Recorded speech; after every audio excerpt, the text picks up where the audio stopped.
Happy birthday to you. Happy birthday to you. Blow the candles. Why are not that color? Happy birthday. You mom, happy birthday. Dear mommy, happy birthday. I love you so much and you should enjoy the day.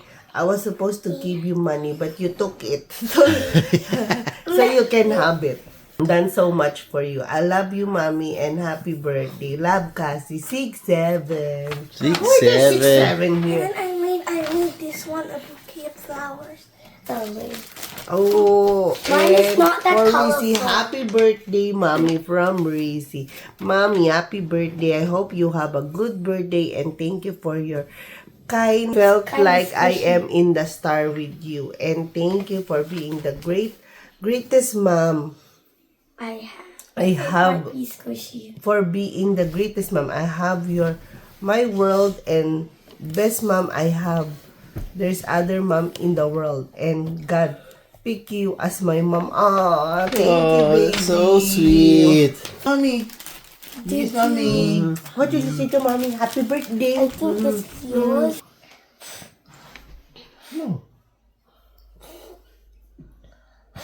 Yay!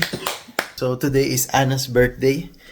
So kagabi, nag-prepare na kami ng setup. Dito na lang kami maghahanda sa bahay. Setup namin ang aming mini buffet. Ipa-backdraft pa si Aisha. Excited ka na ba? Handa na rin yung mga alak mo sa taas, oh. Uubusin ba yan mamaya? Huwag naman. Wag naman. So what's the first agenda for today is to Go to the church. go to the church.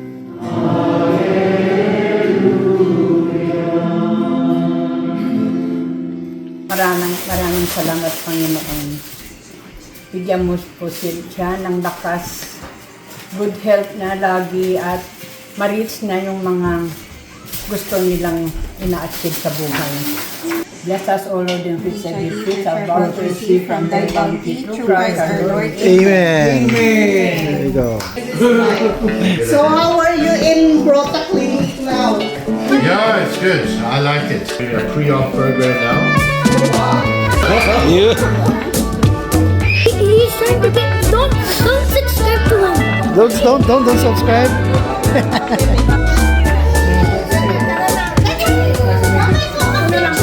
Di ba? Ako na. Di ba? Same birthday girl eh. Yan, si Lorraine, oh. Kain na, oh. Samahan kita.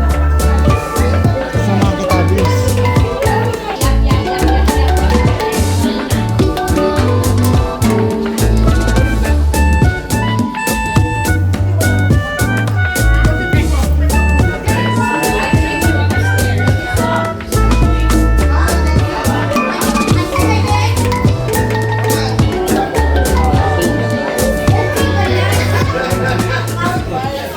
So isa sa pinakamasarap na pakiramdam is yung makita mo na ganyan.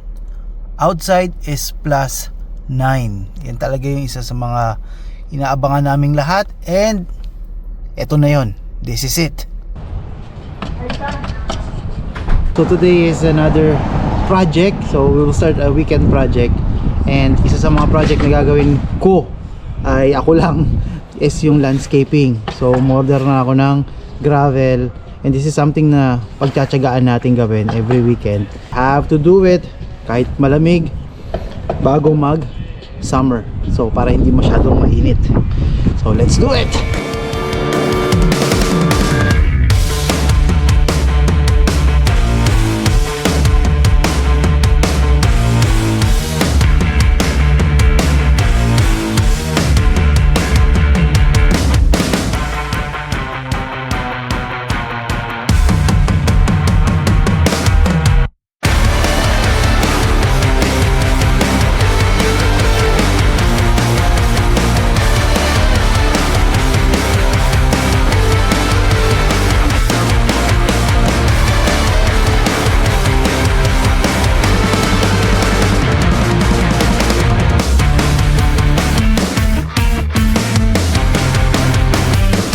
Okay, it's break time. So dito na ako kumain, dapat sa loob.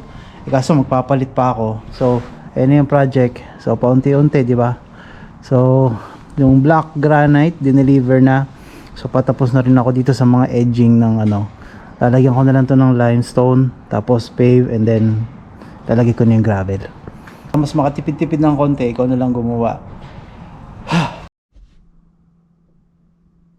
So, I am here at Fisher Branch. So, hinatid ko si Aisha kasi meron siyang pickup dito. Started ng 7 o'clock. Almost 1 hour and 45 minutes drive. Dito na rin ako natulog. Hindi na ako bumalik.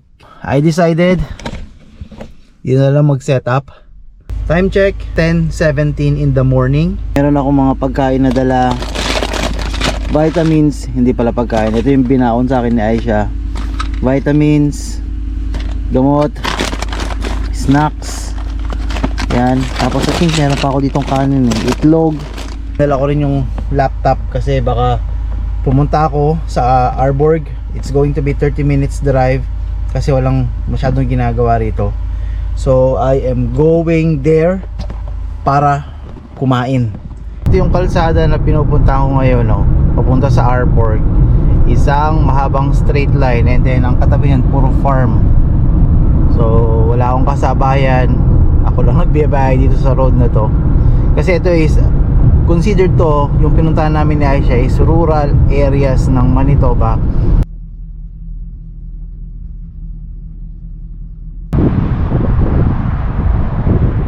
So I decided bumalik dito sa Fisher Branch kasi yung isa sa mga dapat tatambayan ko, which is nasa ano yun, sa subway, is under renovation. So, I ended up, bumili na lang ako ng tinapay sa Arborg, and then I decided na bumalik na lang dito sa Fisher Branch at dito na lang ako magla-lunch. So, yep, we're back here para antayin si Aisha para sa duty niya. Okay, so laging umuulan. So hindi ko matapos-tapos yung project na yan. Kung mga sumunod na araw, it's either malakas yung hangin or umuulan. Pero so far, so good. Ayun yung itsura nung ginagawa natin. So nagpa-deliver ng black granite. Per yard ng black granite is $129 per yard. Ako ng 4. And hopefully yan is magkasya na yan dito, pati dun. Tapos ang magiging project niyan is yung naka-square na yan is magiging sod. So gagawin kong green, then the rest is magiging black granite. So hindi ko pa ulit maumpisan kasi umuulan, and hopefully by the weekend maumpisahan ko siya ulit. So yan.